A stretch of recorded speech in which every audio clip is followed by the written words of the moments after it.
Hello everyone, this is Aryan Thakkar, your coach and mentor, and welcome back to my YouTube channel on Aryan Tutorials, where in this video, we are going to take up your chapter 3 for ISC Commerce Class 12, which is Sources of Finance in a Joint Stock Company. अगर आपको मेरे videos पसंद आ रहे हैं तो मुझे ज़रूर से कमेंट सेक्शन में ड्रॉप करके बताइए that whether you liking my style of teaching और नॉट, कि कॉमर्स को हम लोग स्टोरी फॉर्मेट में उसके डिटेल कॉन्सेप्ट्स को समझने का कोशिश कर रहे हैं। अगर आपको पसंद आए तो जरूर से इस वीडियो को like, share, subscribe and share this YouTube channel with your friends for more such quality and in detail explanation of each and everything. So without wasting much time, let's get started. Sources of finance in a joint stock company. हमने business environment कर लिया कि business किन किन चीजों से influence होता है। फिर हमने देखा कि हर एक टाइप के बिजनेस को, चाहे सोल प्रोप्राइटरशिप हो, पार्टनरशिप हो या जॉइंट स्टॉक कंपनी हो, सबको फंड का रिक्वायरमेंट होता ही है।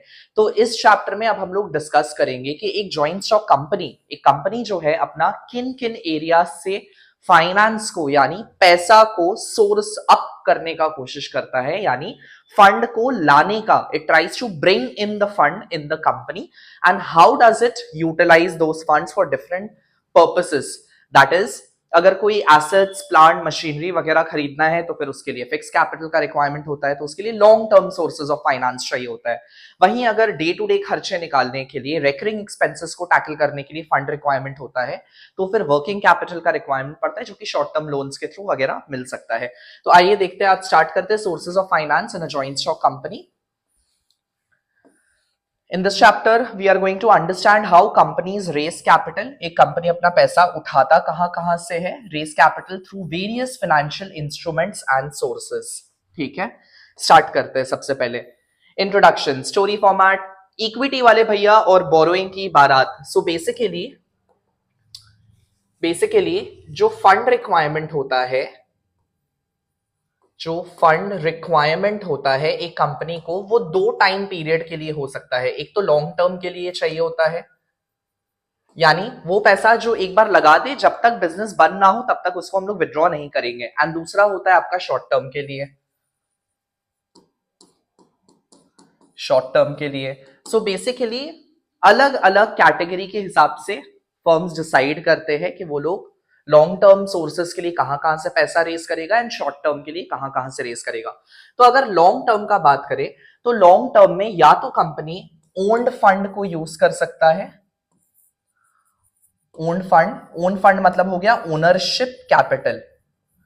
ठीक है, ओनरशिप कैपिटल यानी अपना खुद का पैसा लगाना, या बेसिकली कंपनी का अगर बात करें तो शेयर होल्डर्स को शेयर्स बेच के कंपनी का एक को ओनर बना देना, वो लोगों को भी अलाउ करना पार्टिसिपेट करने का into the companies ownership. So basically कोई भी शेयर होल्डर जब शेयर्स खरीदता है तो वो लोग भी काइंड ऑफ एक ओनर बन जाते हैं कंपनी के। ठीक है, एंड या तो फिर ओन फंड नहीं तो फिर बोरोड फंड, बोरोड फंड ले सकता है। एंड बोरोड फंड के लिए कंपनीज प्रेफर करते हैं डिबेंचर्स को इशू करना। डोंट वरी, हम लोग सब इन डिटेल डिस्कस करेगा कि शेयर्स क्या होते हैं, कितने टाइप के होते हैं, डिबेंचर्स क्या होता है, डिबेंचर्स के भी कितने कैटेगरी है, उसके अलावा और कौन कौन सा एडिशनल सोर्सेज है जहां से कंपनी पैसा रेज कर सकता है। तो आइए स्टार्ट करते हैं। इक्विटी वाले भैया और बोरोइंग की बारात। एक बार की बात है, एक बिल्डिंग, एक बडिंग मींस डेवलपिंग एंटरप्रेन्योर था मिस्टर बंटी बिपारी वाला। उसका सपना था एक बड़ी कंपनी बनाना, बंटी बाइट्स लिमिटेड। पर प्रॉब्लम ये थी, पैसा था नहीं पर एम्बिशन फुल ऑन था, ऑब्जेक्टिव था, एम था, एस्पिरेशन था, विजन था, बट फंड का रिक्वायरमेंट चाहिए था, जो कि था नहीं उसके पास, पैसे अवेलेबल नहीं थे। तो बेसिकली अब कहां से वो पैसा उठाए? Scene one, long term finance की तलाश। बंटी ने अपने दोस्त गुड्डू से बोला, भाई बिजनेस तो शुरू कर लिया है बट लॉन्ग टर्म पैसा कहां से आएगा? ऐसा पैसा कहां से आएगा जो लंबे समय तक बिजनेस में ब्लॉक हो जाए, ब्लॉक कैपिटल। ठीक है, यानी वो पैसा को मुझे रिटर्न बैक ना करना पड़े। सो लॉन्ग टर्म पैसा कहां से लाऊं? मशीन लेनी है, बिल्डिंग लेना है, ट्रक लेना है, सब कुछ चाहिए अपने बिजनेस के लिए। गुड्डू ने बोला, अरे भाई शॉर्ट टर्म का काम नहीं चलेगा, शॉर्ट टर्म फाइनेंसिंग से ये सारी चीजें नहीं आएंगी, ये सारे फिक्स्ड एसेट्स है, इसके लिए आपको लॉन्ग टर्म फाइनेंस का रिक्वायरमेंट होगा। सो शॉर्ट टर्म से काम नहीं चलेगा, तुझे चाहिए लॉन्ग टर्म फाइनेंस। ठीक है, तुझे चाहिए लॉन्ग टर्म फाइनेंस, वो पैसा जो सालों तक रहे, इन अदर वर्ड्स वो कंपनी में ब्लॉक हो जाए आके। यानी you can not withdraw that money which you will invest in the fixed assets till the life time of the company. जब तक आपका कंपनी वाइंड अप नहीं होगा वो पैसा आप निकाल नहीं सकते हो, ठीक है।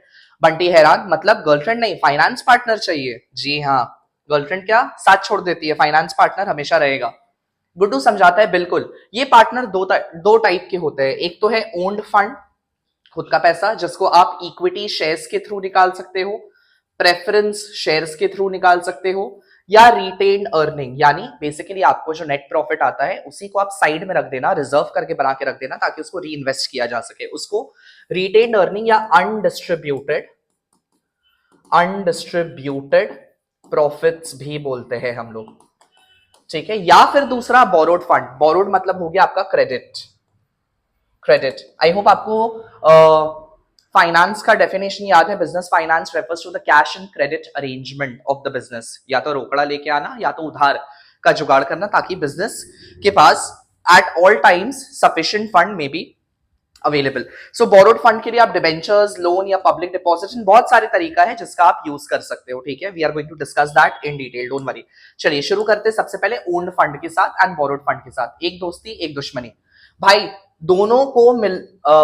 दोनों को मिलाता है इक्विटी भाई और डिबेंचर चाचा। इक्विटी भाई, मैं तेरा असली, इक्विटी का मतलब क्या है अब देखो समझाया कैसा है। इक्विटी, मैं तेरा असली दोस्त हूं, तेरा मालिक।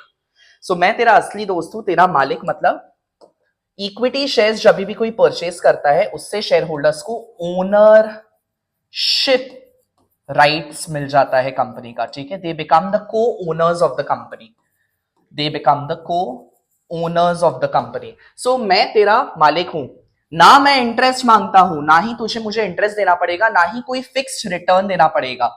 जब प्रॉफिट होगा, जो प्रॉफिट होगा कंपनी में सब मिल बांट लेंगे। सो बेसिकली इक्विटी शेयर्स में, equity shares are ordinary shares भी आप बोल सकते हो। इक्विटी शेयर्स को ऑर्डिनरी शेयर्स भी बोला जाता है, ऑर्डिनरी क्लास ऑफ शेयर्स, जिसमें आपको जब कंपनी में प्रॉफिट हो, only when there is a profit which is there in the company, when the company makes sufficient amount of profit, तभी इक्विटी शेयर होल्डर्स को प्रॉफिट डिस्ट्रीब्यूट किया जाता है in the form of dividends, ठीक है। Shares को जो हम लोग प्रॉफिट देते हैं उस प्रॉफिट को हम लोग डिविडेंड बोलते हैं, उसका नाम है, टेक्निकल नेम है डिविडेंड, ठीक है। तो मुझे बस कंपनी के प्रॉफिट का हिस्सा दे देना, इक्विटी शेयर ऐसा है। डिबेंचर बोलता है हाँ बेटा, डिबेंचर चाचा बोले मैं भी तेरा हेल्प कर दूंगा, यानी मैं भी तुझे पैसा दे दूंगा, पर इंटरेस्ट फिक्स्ड चाहिए। So debentures are basically those class of securities which are kind of a borrowing.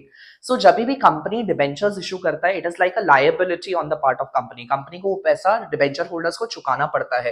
And that too debentures जब इशू किया जाता है उसके ऊपर एक fixed rate of dividend, sorry fixed rate of interest, dividend नहीं interest, dividend shares के ऊपर मिलता है। Debenture kind of borrowed capital है, लोन है, तो उसके ऊपर एक फिक्स्ड रेट ऑफ इंटरेस्ट आपको डिबेंचर होल्डर्स को देना पड़ेगा एज अ कंपनी। सो मैं इंटरेस्ट फिक्स चाहिए, मुझे वोट नहीं चाहिए, मतलब कि इक्विटी शेयर्स को वोटिंग राइट्स मिलता है, वोटिंग राइट्स मिलता है, यानी जब भी कोई इक्विटी शेयर परचेज करेगा वो कंपनी का जब को ओनर बनेगा तो उसको उस पे वोटिंग राइट्स मिलेंगे। They will get the benefit of participating in the management of the company, ठीक है। उनको बेनिफिट मिलेगा कि वो लोग कंपनी का मैनेजमेंट को कंपोज कर सकते हैं या बना सकते हैं। सो मुझे वोट नहीं चाहिए, बस पेमेंट टाइम पे हो जाना चाहिए, क्योंकि अगर पेमेंट टाइम पे नहीं होगा तो डिबेंचर होल्डर्स के केस में भी आपके एसेट्स जो होते हैं, एसेट्स आर मॉर्टगेज्ड, मॉर्टगेज यानी कि गिरवी, वो लोग चार्ज मेंटेन करते हैं एसेट्स के ऊपर, अगर आपने नहीं चुकाया तो वो लोग आपके एसेट्स को बेच के अपना पैसा को रिकवर बैक कर लेगा डिबेंचर होल्डर्स, ठीक है।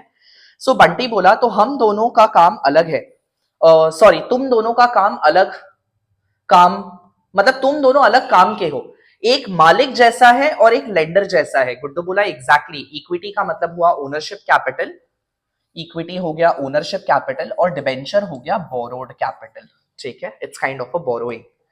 सो डिबेंचर में company becomes obligated towards the payment और to the debenture holders. Scene 3, equity share, share holders का स्वैग। क्या होता है equity shares?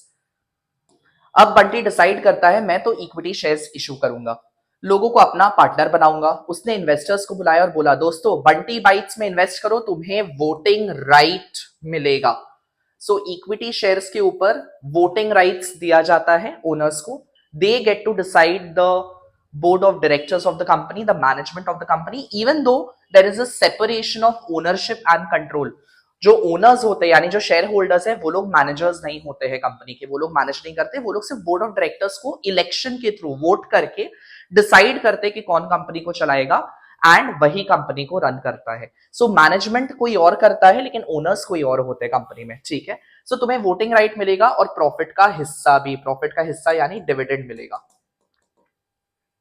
but that is subject to company's discretion। company's discretion, discretion का मतलब होता है disclosure, यानी जब कंपनी डिस्क्लोज करेगा डिविडेंड को, जब कंपनी डिसाइड करेगा कि उन्हें डिविडेंड बांटना है तभी दिया जाएगा, अदरवाइज नहीं मिलेगा। एक इन्वेस्टर ने बोला और रिस्क, बंटी हंसा, कहा बस वही तो मजा है, प्रॉफिट हुआ तो किंग, लॉस हुआ तो सिंह। यानी कहने का मतलब है कि अगर प्रॉफिट होगा कंपनी में तभी डिविडेंड कंपनी डिक्लेयर करेगा, अदरवाइज आपको इक्विटी शेयर होल्डर्स के ऊपर कोई डिविडेंड देना नहीं पड़ेगा। एंड दैट टू अगर बोर्ड मीटिंग में डिसाइड हुआ कि डिविडेंड नहीं डिक्लेयर होगा इस साल तो शायद ना भी मिले इक्विटी शेयर होल्डर्स को। So equity share carries the maximum, that is highest, carries the highest amount of risk, सबसे ज्यादा रिस्क है इक्विटी शेयर होल्डर में। और कहने का मतलब है कि इक्विटी शेयर होल्डर्स का जो कैपिटल है it sinks and swims with the company, company के साथ सिंक या स्विम करता है। अगर कंपनी डूब गया तो आपका पैसा भी डूब गया, अगर कंपनी स्विम, स्विम यानी अगर प्रॉस्पर कर रहा है, सक्सेस इंड्योर कर रहा है, इनकर कर रहा है, तो वो भी आपके साथ बांटेगा, ठीक है। That is why it carries the highest amount of risk. Scene 4 features of equity share and Bunty का प्रेजेंटेशन। बंटी स्टेज पे खड़ा होकर समझाता है देखो भाई और बहनों इक्विटी शेयर में है क्या, प्रायोरिटी इन इशू। इक्विटी शेयर्स जब भी कंपनी पैसा रेस करना चाहेगा तो सबसे पहले कंपनी इक्विटी शेयर्स के थ्रू ही पैसा को रेस करेगा। सो इक्विटी शेयर्स पहले इशू होते हैं प्रेफरेंस शेयर्स के, this is a second class of share, उसके बारे में भी हम लोग डिस्कस करेंगे। सो दूसरे किसी टाइप की सिक्योरिटी से सबसे पहले first of all equity shares को इशू किया जाएगा एंड उससे कंपनी से पैसा रेस किया जाएगा।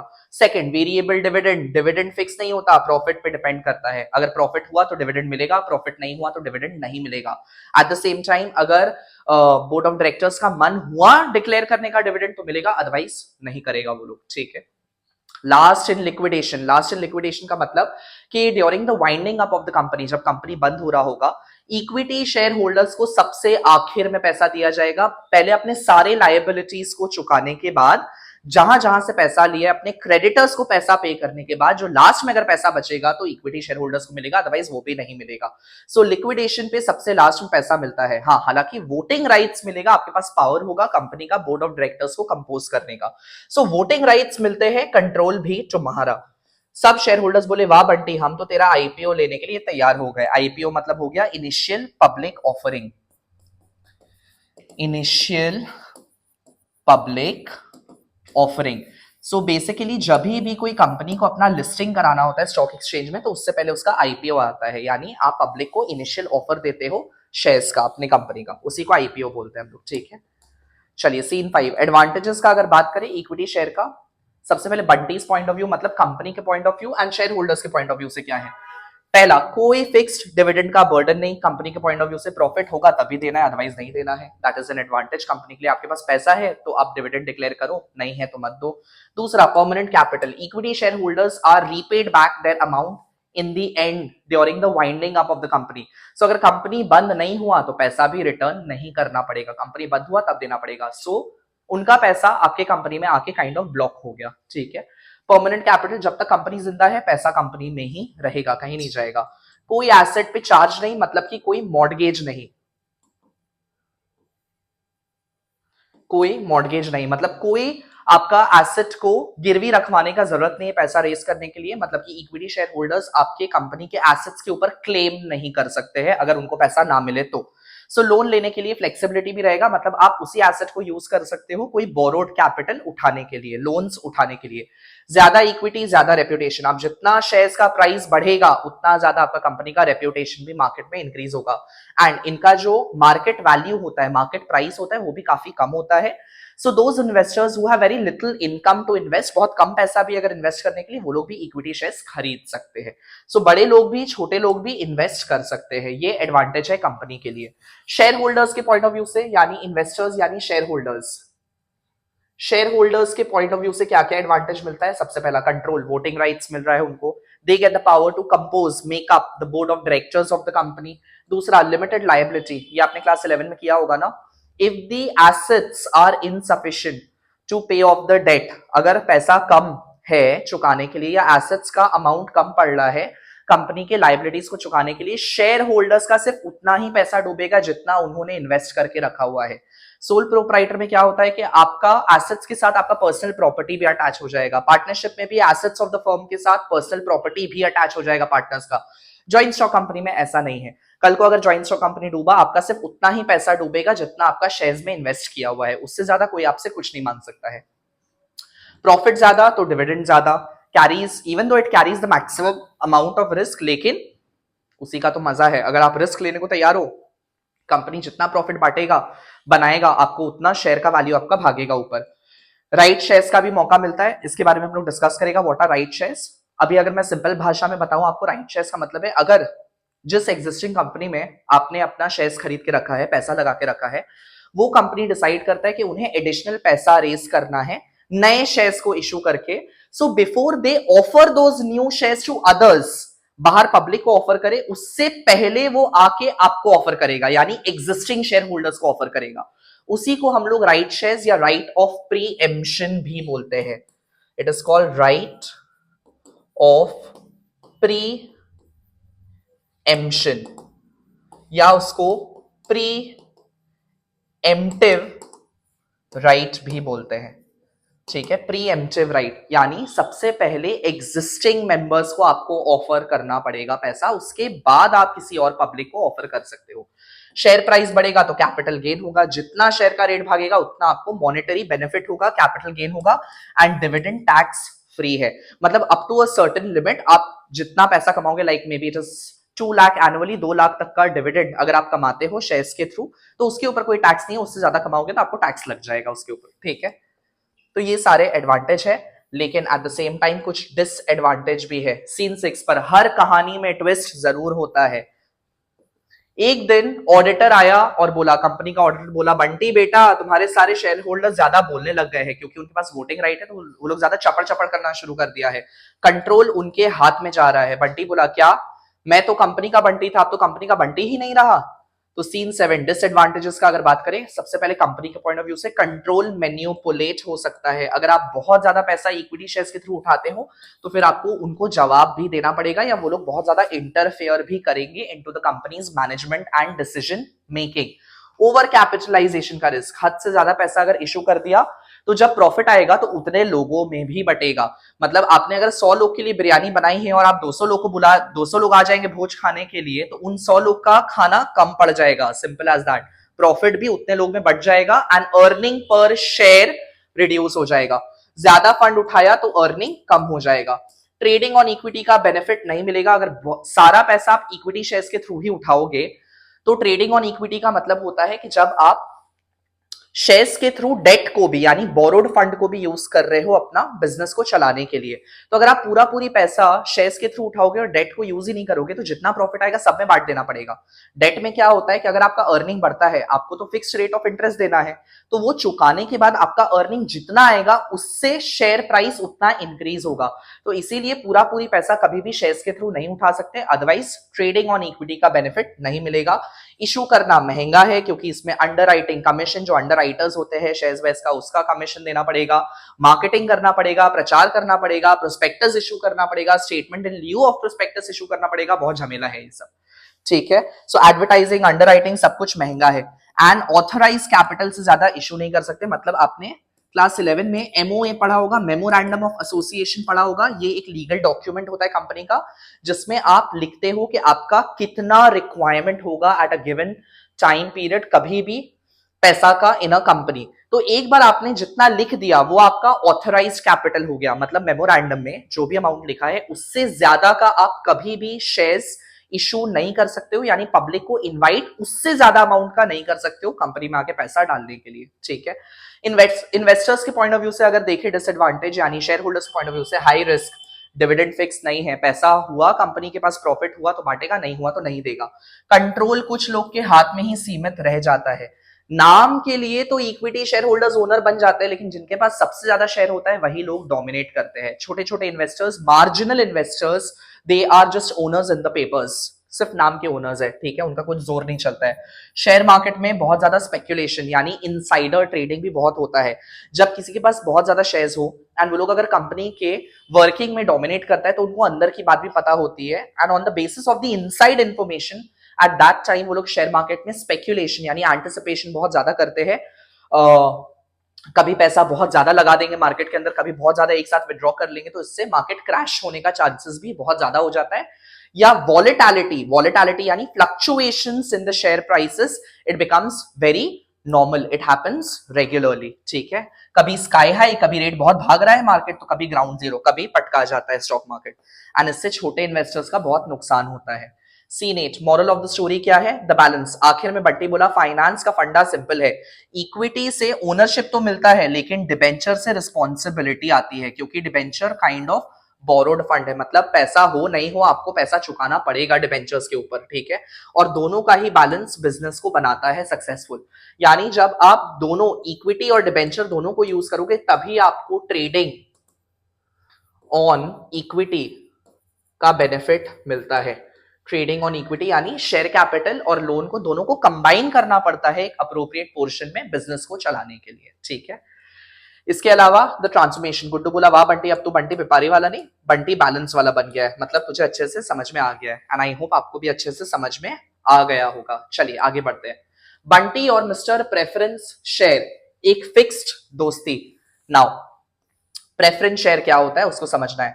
बंटी बाइट्स लिमिटेड के दिन अच्छे चल रहे थे, बट बंटी का दिमाग फुल टेंशन में था। एक्सपेंशन करना है, मतलब बिजनेस को और बड़ा तो करना है, मशीन्स भी बढ़नी चाहिए, मशीन्स लानी है, नहीं फैक्ट्री को डबल करना है, बट पैसा कहां से आएगा? हर बार तो इक्विटी शेयर्स के थ्रू पैसा नहीं उठा सकते। गुड्डू बोला अरे भाई इक्विटी से तो शेयर होल्डर्स रोज आर्ग्यू करेंगे, मतलब उनका इंटरफेरेंस बहुत ज्यादा बढ़ते चला जाएगा। तो अब एक ऐसा इन्वेस्टर ला जो पैसा दे पर कंपनी के काम में टांग ना अड़ाए, यानी पैसा तो दे दे लेकिन उनके पास कोई पावर ना हो, कोई वोटिंग राइट्स ना हो, ना ही वो लोग बोर्ड ऑफ डायरेक्टर्स का कॉम्पोजिशन में यानी मेकिंग में, फॉर्मेशन में इंटरफेयर करे, ठीक है। ऐसा कोई प्रिविलेज नहीं होना चाहिए। बंटी बोला वैसा इन्वेस्टर तो मेरा सपना है, क्या नाम है उसका? गुड्डू मुस्कुराया, बोला उसका नाम है मिस्टर प्रेफरेंस शेयर। अब entry of mister preference share क्या होता है? प्रेफरेंस शेयर, अगले दिन ऑफिस में एक बंदा एंट्री मारता है, सूट बूट पहन के, हाथ में डिविडेंड कैलकुलेटर लेके, मैं हूं मिस्टर प्रेफरेंस शेयर, ना ज्यादा बोलता हूं, मतलब ना ही कंपनी के डिसीजन मेकिंग में इंटरफेयर करता है, ना ज्यादा सुनता हूं, ना मुझे बकवास सुनना है किसी का, बस एक ही कंडीशन है मेरा, मुझे फिक्स्ड डिविडेंड चाहिए, मतलब मुझे एक फिक्स्ड रेट ऑफ डिविडेंड चाहिए। इक्विटी में क्या है कि डिविडेंड फिक्स नहीं है, पैसा हुआ तो आपको देना है, नहीं हुआ तो नहीं देना पड़ेगा। प्रेफरेंस में ऐसा नहीं है। इसका नाम प्रेफरेंस शेयर्स इसीलिए है क्योंकि प्रेफरेंस शेयर होल्डर्स को आपको कुछ प्रेफरेंशियल राइट्स देना पड़ता है, मतलब इक्विटी शेयर में पैसा हो नहीं हो चलेगा, लेकिन प्रेफरेंस शेयर्स को आपको फिक्स्ड रेट ऑफ डिविडेंड देना पड़ेगा, ये पहला प्रेफरेंशियल राइट है। एंड दूसरा टाइम पे कैपिटल वापस चाहिए, यानी रिडेम्पशन। मतलब एक समय के बाद मेरा पैसा मुझे चुका के अलविदा कर दो, बाय बाय कर दो, मतलब मेरा पैसा ब्लॉक्ड अप नहीं होना चाहिए कंपनी के अंदर में एक पॉइंट के बाद। तो बंटी बोला तो तू शेयर होल्डर भी है और लेंडर भी, मतलब तू दोनों टाइप का है, यानी हाइब्रिड सिक्योरिटी है तू। प्रेफरेंस शेयर होल्डर्स को हम लोग हाइब्रिड सिक्योरिटी, हाइब्रिड यानी मिक्सचर इसीलिए बोलते हैं क्योंकि यहां पे भी डिविडेंड मिलता है like equity share, but but and that too subject to availability of profit. Profit हुआ तो डिविडेंड मिलेगा, नहीं हुआ तो कोई बात नहीं, कैरी फॉरवर्ड भी हो सकता है आगे। बट फिक्स्ड रेट पे डिविडेंड देना पड़ेगा। मतलब डिविडेंड इक्विटी शेयर की तरह, अगर शेयर का प्राइस बढ़ा तो मतलब प्रॉफिट ज्यादा है तो शेयर का प्राइस बढ़े, प्रॉफिट कम हो तो शेयर का प्राइस घटे, यहां वैसा हिसाब किताब नहीं है प्रेफरेंस शेयर में। जितना भी प्रॉफिट हो, जो भी हो, उनको एक फिक्स्ड रेट ऑफ डिविडेंड चाहिए, एक फिक्स्ड अमाउंट चाहिए प्रॉफिट का, ठीक है। सो उसकी वजह से थोड़ा बहुत डिबेंचर के जैसा भी है एंड थोड़ा बहुत इक्विटी के जैसा भी है, बोल के इनको हाइब्रिड सिक्योरिटी बोलते हैं। बिल्कुल हाइब्रिड हूं मैं। डिविडेंड इक्विटी जैसे प्रॉफिट से मिलता है पर फिक्स्ड होता है जैसे डिबेंचर के इंटरेस्ट की तरह, बोल के it is a hybrid security. एक तरह से हाफ गर्लफ्रेंड जैसा रिलेशनशिप है कंपनी के साथ, ठीक है। आई होप आपको समझ में आ रहा है। Scene 2, mister preference shares, that is the royal rules. क्या क्या प्रेफरेंशियल राइट्स होते हैं प्रेफरेंस शेयर्स के ऊपर, यानी किन बातों का आपको ध्यान रखना है प्रेफरेंस शेयर्स को इशू करते वक्त। मिस्टर प्रेफरेंस शेयर्स ने अपनी कंडीशन बताई, देखो बंटी बेटा, प्रायोरिटी इन डिविडेंड, मतलब इससे पहले तुम इक्विटी शेयर होल्डर्स को डिविडेंड दो, उससे पहले तुम्हें मुझे देना पड़ेगा, मुझे पैसा देना पड़ेगा, ठीक है। सो पहले मुझे डिविडेंड मिलेगा फिर इक्विटी वालों को मिलेगा, that is the first preferential right. दूसरा, प्रायोरिटी इन लिक्विडेशन। लिक्विडेशन यानी जब कंपनी नीलाम होगा, यानी वाइंड अप होगा, इससे पहले इक्विटी शेयर होल्डर्स को पैसा मिले, तुम पहले मुझे पैसा चुकाओगे अपना, उसके बाद अगर पैसा बचा तो इक्विटी को देगा। मतलब कंपनी बंद हुई तो पहले मेरा पैसा वापस करेगा फिर इक्विटी का करेगा। एंड तीसरा, conditional voting rights. Voting rights नहीं चाहिए, बस अगर 2 साल तक डिविडेंड नहीं दिया, कंडीशन होता है, कंटिंजेंट क्लॉजेबल होता है इनका, कि अगर 2 साल तक तूने डिविडेंड नहीं चुकाया तो फिर मैं भी वोटिंग राइट्स में पार्टिसिपेशन लूंगा। सो वोटिंग राइट नहीं चाहिए, बस अगर 2 साल तक डिविडेंड नहीं दिया तब मैं भी बोलने आ जाऊंगा बोर्ड रूम में, मुझे भी जवाब देना पड़ेगा तुझे, ठीक है। बंटी सोचता है भाई वाह, रिस्क कम है और कंट्रोल भी मेरा परफेक्ट, आई थिंक अच्छा तरीका है ये प्रेफरेंस शेयर्स, ठीक है। Now types of preference shares और मिस्टर प्रेफरेंस शेयर्स की कजिन्स, ठीक है, कि किस क्लास ऑफ शेयर्स के हो सकते हैं। बंटी ने पूछा वैसे तुम्हारे फैमिली मेंबर्स में भी कोई है क्या। मिस्टर प्रेफरेंस शेयर्स ने हंसा और कहा हाँ, अरे पूरे प्रेफरेंस शेयर की फैमिली है। जैसे सबसे पहला, first category of shares are cumulative and non cumulative. Cumulate का मतलब होता है, इंग्लिश मीनिंग होता है अक्यूमुलेट होते रहना, यानी कलेक्ट होते रहना। Cumulative class of shares are दो शेयर्स जिसमें अगर आपने 1 साल डिविडेंड नहीं दिया तो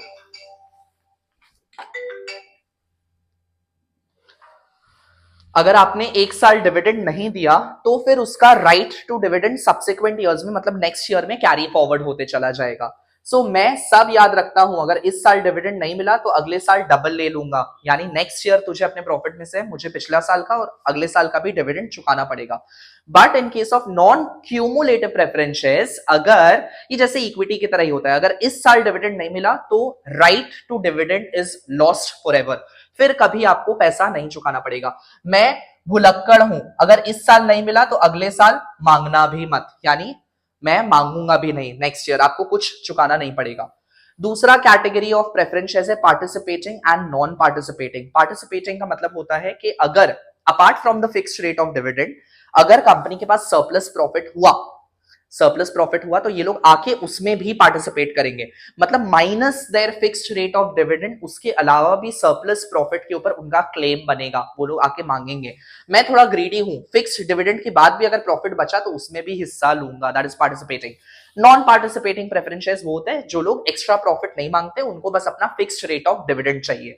सो बस फिक्स्ड डिविडेंड दे दो, बाकी सब तुम्हारा, ठीक है। Third category of preference shares है convertible and non convertible. Convertible वो है जो कि after point of time equity shares में कन्वर्ट हो सकते हैं, मतलब वो लोग भी बोर्ड मेंबरशिप में आके पार्टिसिपेट करेगा, मतलब बोर्ड का डिसीजन मेकिंग में अपना हक जमाएगा। सो थोड़ा फ्लेक्सिबल हूं, टाइम के साथ इक्विटी में बदल जाता हूं, that is convertible. Non convertible है मैं अपनी आइडेंटिटी नहीं बदलता, मतलब वो प्रेफरेंस का प्रेफरेंस ही रहेगा, वो इक्विटी में कन्वर्ट नहीं हो सकता है। रिडीमेबल और इरिडीमेबल, रिडीमेबल वो होता है जिसको आपको रीपे बैक करना पड़ेगा after a point of time, 20 साल 20 इयर्स के बाद। सो मैं लिमिटेड गेस्ट हूं, 20 साल के अंदर पैसा वापस ले जाता हूं, मतलब मैं पैसा लगा दूंगा, 20 साल के अंदर अंदर मुझे मेरा पैसा वापस चाहिए। लेकिन इरिडीमेबल यानी ये इक्विटी की तरह लाइफ टाइम के लिए ब्लॉक हो जाता है कंपनी के अंदर, till the winding up of the company. So जब कंपनी बंद होगा तभी इरिडीमेबल प्रेफरेंस शेयर्स में इक्विटी शेयर्स को पैसा देने से पहले उनको दे के बाद में इक्विटी को देना पड़ेगा। सो मैं तो कंपनी के साथ ही जाऊंगा वाइंडिंग अप तक, दैट इज इरिडीमेबल, यानी रीपे बैक नहीं करना है। चलिए एडवांटेजेस का अगर बात करते हैं, सीन 4 एडवांटेजेस मिस्टर प्रेफरेंस का स्वैग। अगर कंपनी के पॉइंट ऑफ व्यू से एडवांटेज देखें, ये इन्वेस्टर्स सेफ गेम खेलते हैं, कॉशियस लोग अट्रैक्ट होते हैं, यानी अगर आपको थोड़े नॉन रिस्क टेकिंग इन्वेस्टर्स को अट्रैक्ट करना है, यानी ऐसे लोग जो लोग ज्यादा रिस्क नहीं लेना चाहते, उनके लिए प्रेफरेंस शेयर्स बेस्ट है, क्योंकि फिक्स्ड रेट ऑफ डिविडेंड मिल जाएगा। दूसरा, डिविडेंड प्रॉफिट से ही देना पड़ता है, तो कोई एक्स्ट्रा बर्डन नहीं, प्रॉफिट हुआ तो डिविडेंड मिलेगा, नहीं हुआ तो नहीं देना पड़ेगा। वोटिंग राइट्स डाइल्यूट नहीं होंगे, कंपनी का डिसीजन मेकिंग डाइल्यूट नहीं होगा, बोर्ड मेंबर्स के मैनेजमेंट में इंटरफेयर नहीं करेंगे, तो मैनेजमेंट कंट्रोल बंटी के पास ही रहेगा, कोई उसमें इंटरफेयर नहीं करेगा। एसेट्स पे कोई चार्ज नहीं है, आपके एसेट्स मॉर्गेज नहीं होंगे, यानी आप उसको फ्रीली इस्तेमाल कर सकते हो लोन उठाने के लिए। ट्रेडिंग ऑन इक्विटी का चांस मिलता है, क्योंकि ये एक हाइब्रिड सिक्योरिटी है। प्रेफरेंस शेयर्स के ऊपर आपको फिक्स्ड रेट ऑफ डिविडेंड देना है, तो वो दे देने के बाद जितना सरप्लस प्रॉफिट बचेगा वो आप इक्विटी शेयर होल्डर्स को बांट सकते हो, एंड उससे अर्निंग पर शेयर जो है इक्विटी शेयर्स का वो इंक्रीज हो जाएगा। सो इक्विटी वाले भी खुश, प्रेफरेंस शेयर वाले भी खुश, ठीक है। सो ट्रेडिंग ऑन इक्विटी का चांस मिलता है, प्रेफरेंस फिक्स होता है, इक्विटी वाले प्रॉफिट में मजे ले सकते हैं। रिडीमेबल अगर आप इशू कर दो, मतलब आपको अगर टेम्पररी पीरियड के लिए पैसा चाहिए तो आप रिडीमेबल प्रेफरेंस शेयर्स को इशू करो, क्योंकि आप 20 साल के अंदर अंदर पैसा चुका के उनको टाटा बाय बाय भी कर सकते हो। सो रिडीमेबल प्रेफरेंस शेयर्स फ्लेक्सिबल है, पैसा रीपे करके फ्री हो जाओ अगर आपको नहीं बर्डन रखना है तो। कंपनी का रेप्यूटेशन भी बढ़ती है, क्योंकि नेटवर्थ स्ट्रांग हो जाती है, मतलब जितना पैसा फंड कंपनी के अंदर आएगा उसका मार्केट वैल्यूएशन उतना ज्यादा हाई हो जाएगा, तो उससे रेप्यूटेशन मिलता है फाइनेंशियल मार्केट में। अगर बात करें प्रेफरेंस शेयर होल्डर्स के पॉइंट ऑफ व्यू से एडवांटेज का, तो पहला स्टेबल अर्निंग, फिक्स डिविडेंड मिल रहा है तो उनका अर्निंग स्टेबल है, पैसा मिल ही जाएगा उनको। कम रिस्क है इक्विटी से, क्योंकि जब कंपनी नीलाम वाइंड अप होगा, अगर बंद होगा, तो इक्विटी शेयर होल्डर्स के पहले इनको पैसा दिया जाएगा। सो इक्विटी शेयर से थोड़ा कम रिस्क है। रिडीमेबल वाले के लिए तो मजे ही मजे, क्योंकि उन्होंने टेम्पररी पीरियड के लिए कंपनी में पैसा लगाया, उसके बाद उनको जब उनका पैसा वापस चाहिए 20 साल के अंदर अंदर कंपनी उस पैसा को चुका के उनको टाटा बाय बाय भी कर सकता है। सो रिडीमेबल वाले को रिटर्न मिलता ही मिलता है। क्यूमुलेटिव वाले तो अरियर्स भी कलेक्ट कर लेते हैं, अरियर्स यानी डिफॉल्ट, यानी इस साल अगर डिविडेंड नहीं मिला तो वो सब्सिक्वेंट ईयर्स, नेक्स्ट ईयर्स से डिविडेंड मांग लेंगे, पिछले साल का भी और उस साल का भी। ये एडवांटेज हो गया। अगर डिसएडवांटेजेस का बात करें, every share has its own share of drama. So Bunty के पॉइंट ऑफ व्यू से, यानी कंपनी के पॉइंट ऑफ व्यू से कॉस्टली है, एक्सपेंसिव है, डिबेंचर्स से ज्यादा महंगा है प्रेफरेंस शेयर्स को इशू करना। फिक्स डिविडेंड मतलब एक परमानेंट कमिटमेंट है, यानी आपको पैसा चुकाना ही चुकाना पड़ेगा, तो काइंड ऑफ एक बर्डन बन जाता है सर के ऊपर, बहुत लीगल फॉर्मेलिटीज है इसको इशू करने का, ठीक है। ये एक झमेला है, हेडेक है, और लिमिटेड अपील सबको पसंद नहीं आता है प्रेफरेंस शेयर्स, क्योंकि अगर उससे भी कम रिस्क लेना हो किसी इन्वेस्टर को तो फिर वो क्या डिबेंचर्स लेना प्रेफर करेगा, ठीक है। अगर इन्वेस्टर्स को और थोड़ा कम रिस्क लेना है तो वो लोग प्रेफरेंस शेयर्स की जगह डिबेंचर्स लेना प्रेफर करेगा, क्योंकि डिबेंचर्स के केस में आपके एसेट्स कंपनी के मॉर्गेज है, यानी गिरवी है। कल को अगर कंपनी में पैसा नहीं चुकाया तो वो लोग जाके एसेट्स को बेच के भी अपना पैसा क्लेम कर सकते हैं। इन्वेस्टर्स के पॉइंट ऑफ व्यू से डिसएडवांटेज का बात करें तो उन्हें वोटिंग राइट्स नहीं मिलता है, मतलब they are at the mercy of equity share holder. Equity share holders ने जिसको वोट करके मैनेजर बनाया होगा कंपनी का मैनेजमेंट के लिए, उसके हिसाब से कंपनी ऑपरेट करेगा, उनका कोई खुद का से नहीं है। मैं शेयर होल्डर होके भी एक काइंड ऑफ स्टैचू हूं, मेरे पास कोई पावर नहीं है।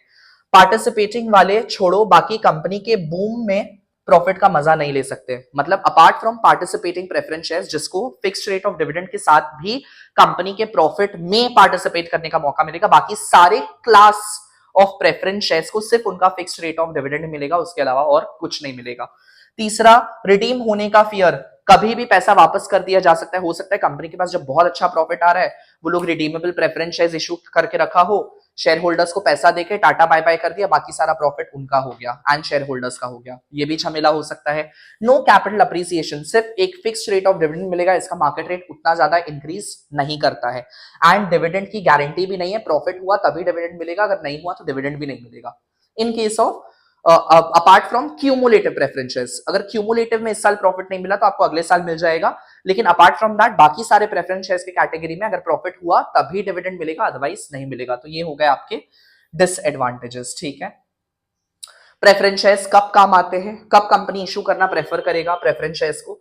गुड्डू बंटी को समझाता है, बंटी प्रेफरेंस शेयर्स काम आते हैं जब नो कोलैटरल अवेलेबल, मतलब आपके पास बहुत ज्यादा एसेट्स नहीं है लोन लेने के लिए, तो फिर आपको प्रेफरेंस शेयर से पैसा उठाना पड़ेगा। एसेट्स डिबेंचर के लिए कोलैटरल नहीं बन सकते हैं, तब आपको लेना पड़ेगा। हाई डेट इंटरेस्ट, जब डेट लेना यानी बोरो करना बाहर से महंगा पड़ रहा है, तब प्रेफरेंस शेयर्स इशू करना ज्यादा सूटेबल है। सो डेट पे ज्यादा इंटरेस्ट देना पड़ेगा, तो उससे अच्छा है प्रेफरेंस शेयर्स इशू कर दो। तीसरा, कंट्रोल रिटेंशन, कंपनी को जब कंट्रोल अपने हाथ में रखना है, डिसीजन मेकिंग पावर अपने हाथ में रखना है, तो वो लोग प्रेफरेंस शेयर्स को इशू करेगा, इक्विटी को नहीं करेगा। प्रमोटर्स कंट्रोल रखना चाहते हैं पर पैसा भी चाहिए, तो at that time preference shares is preferable. Medium term finance है, मतलब अगर आपको 5 साल 6 साल के लिए पैसा चाहिए, देन चुका के पैसा वापस कर देना है, तो उसके लिए प्रेफरेंस शेयर्स बेस्ट है, लॉन्ग टर्म के लिए अच्छा नहीं है। इन्वेस्टर्स अट्रैक्शन, या फिर इन्वेस्टर्स को बोनस अट्रैक्शन चाहिए, मतलब इक्विटी के साथ कुछ प्रेफरेंशियल राइट्स भी देना है, तभी भी आप इशू कर सकते हो। तो बंटी मुस्कुराया, बोला मतलब मिस्टर प्रेफरेंस शेयर एक साइलेंट इन्वेस्टर के तरह है, पैसा देता है पर ड्रामा नहीं करता। गुड्डू बोला बिल्कुल, इक्विटी ड्रामा क्वीन है, यानी इक्विटी के पास वोटिंग राइट है बोल के बहुत ज्यादा चपड़ चपड़ कर सकते हैं equity share holders, preference share ऐसा नहीं करेंगे। एंड डिबेंचर सीरियस अंकल है, यानी उनको पैसा चाहिए ही चाहिए, लेकिन प्रेफरेंस बैलेंस्ड जेंटलमैन है, यानी पैसा हो तो दो, एंड वो लोग ज्यादा इंटरफेयर भी नहीं करेगा डिसीजन मेकिंग में। So moral of the story, business world में हर शेयर का अपना कैरेक्टर है। इक्विटी बोलता है, डिबेंचर सोचता है, और प्रेफरेंस साइलेंटली प्रॉफिट लेता है। आई होप इतना तक आपको समझ में आ गया है। चलिए आगे बढ़ते हैं नेक्स्ट कैटेगरी पे। चलो, बोनस शेयर, पैसा डबल वाला मैजिक। नाउ बोनस शेयर्स क्या होते हैं? एक कंपनी थी प्रॉफिट एंड सिंह कंपनी, ये कंपनी ने इतना पैसा कमा लिया था कि लॉकर के ड्रॉर बंद नहीं हो रहे थे। अब शेयर होल्डर्स बोले बॉस कुछ तो बांटो, पर कंपनी ने सोचा अगर हम कैश दे देंगे तो रिजर्व खाली हो जाएगा, चलो एक नया जुगाड़ करते हैं, अगर डिविडेंड बांट देंगे तो प्रॉब्लम हो जाएगा। तो कंपनी ने कहा कैश नहीं देंगे लेकिन शेयर्स फ्री में देंगे। मतलब बोनस शेयर जब कंपनी इशू करता है, बोनस शेयर कंपनी जब इशू करता है तो वो फुल्ली पेड अप शेयर्स होते हैं। मतलब कंपनी फ्री में उस शेयर को अपने शेयर होल्डर्स को बांटता है, यानी जितने शेयर्स तुम्हारे पास ऑलरेडी है उनके हिसाब से फ्री शेयर्स मिलेंगे, एक के बदले एक, दो के बदले दो, depends on the bonus ratio, कितना रेशियो में बांटना चाहता है कंपनी प्रॉफिट को। और ये कहलाता है बोनस इशू, मतलब कंपनी ने अपने प्रॉफिट्स को कैपिटल में बदल दिया, इसको हम लोग बोनस शेयर बोलते हैं। ठीक है, समझो सिंपल, पैसा नहीं मिलते पर फ्री में शेयर्स मिल जाएंगे, यानी उनकी वैल्यू बढ़ती गई, शेयर्स का वैल्यू बढ़ते रहेगा। ठीक है, ये हो गया आपका बोनस शेयर। बोनस शेयर का खाली मीनिंग करना है सिलेबस के हिसाब से। उसके बाद आते हैं राइट शेयर्स के ऊपर, ओल्ड कस्टमर्स के लिए स्पेशल डिस्काउंट। अब एक दिन कंपनी ने सोचा एक्सपेंशन तो करना है, नए फंड्स चाहिए, नया पैसा चाहिए, लेकिन instead of going to public company ने कहा पहले अपने पुराने लोगों को ऑफर करते हैं, आफ्टर ऑल लॉयल्टी से बोनस बनता है। तो कंपनी ने एग्जिस्टिंग शेयर होल्डर से कहा भाई तुम्हें एक राइट मिलता है, नए शेयर्स खरीद लो, वो भी डिस्काउंटेड प्राइस पे। सो नए शेयर्स सबसे पहले, it is initially, new shares are initially offered to the existing shareholders। सबसे पहले एग्जिस्टिंग शेयर होल्डर्स को ऑफर किया जाएगा, उसके बाद नए पब्लिक को ऑफर किया जाएगा, एंड वो भी डिस्काउंटेड प्राइस पे, मार्केट वैल्यू से, जो उसका फेस वैल्यू होगा उससे कम प्राइस पे मिलेगा। ठीक है, मार्केट प्राइस है 100 रुपए, कंपनी बोली 80 में ले लो, बस एक कंडीशन, सिर्फ करंट शेयर होल्डर्स ही एलिजिबल होंगे, यानी एग्जिस्टिंग शेयर होल्डर्स को ही पैसा मिलेगा ये वाला। अगर तुमने मना कर दिया तो तुम्हारा राइट किसी और को मिल सकता है, किसी बाहर वाले को हम लोग दे देंगे और फिर रिग्रेट भी। यही होता है राइट शेयर, मतलब कंपनी अपने पुराने इन्वेस्टर्स को पहले राइट देती है नए शेयर्स लेने का, ताकि कंट्रोल उन्हीं के हाथ में रहे, एंड इसी को हम लोग बोलते हैं pre emptive right, which is the right to access new shares first, यानी एग्जिस्टिंग शेयर होल्डर्स को प्री एक्सेस मिल जा रहा है। प्री एम्प्टिव मतलब प्री एक्सेस मिल जा रहा है शेयर्स के ऊपर, उसी को हम लोग प्री एम्प्टिव राइट या राइट ऑफ प्री एम्प्शन भी बोलते हैं। ठीक है, इन शॉर्ट राइट शेयर्स का मतलब loyalty discount for the old investors, इसका भी खाली मीनिंग आ रहा है। अगला तरीका है पैसा रेज करने का या फिर अपने एग्जिस्टिंग एम्प्लॉय को अपने कंपनी में रखने का, वो है ESOP, employee stock option plan. Now एक कंपनी थी काम करो लिमिटेड, यहाँ एम्प्लॉइज दिन रात मेहनत करते थे, पर हर अप्रेजल में एचआर का एक ही डायलॉग फिक्स था, we value your contribution but no hike this year. पैसा नहीं मिलेगा, सैलरी इंक्रीमेंट नहीं होगा। तो एक दिन बॉस ने सोचा सैलरी बढ़ाने से अच्छा इन्हें ओनरशिप का फील दे देते हैं।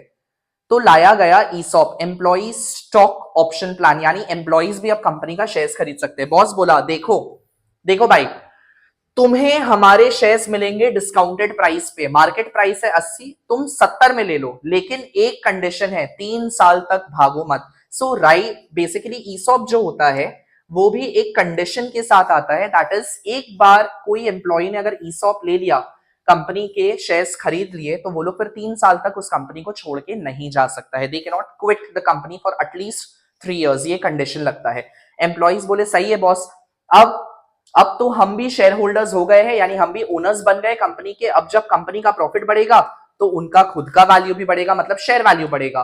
रिजल्ट, अब एम्प्लॉइज 9 to 5 नहीं 9 to लाइफ काम करेंगे, क्योंकि उन्हें भी तो अपना प्रॉफिट इंक्रीज करना है, शेयर का प्राइस बढ़ाना है, तो वो लोग ज्यादा डेडिकेटेडली काम करेंगे। उसके लिए ईसॉप लाया जाता है। Moral of the story, ESOP देता है एम्प्लॉय को ओनरशिप का फील और कंपनी को लॉयल्टी का डील, यानी वो लोग कंपनी छोड़ के जाएंगे नहीं।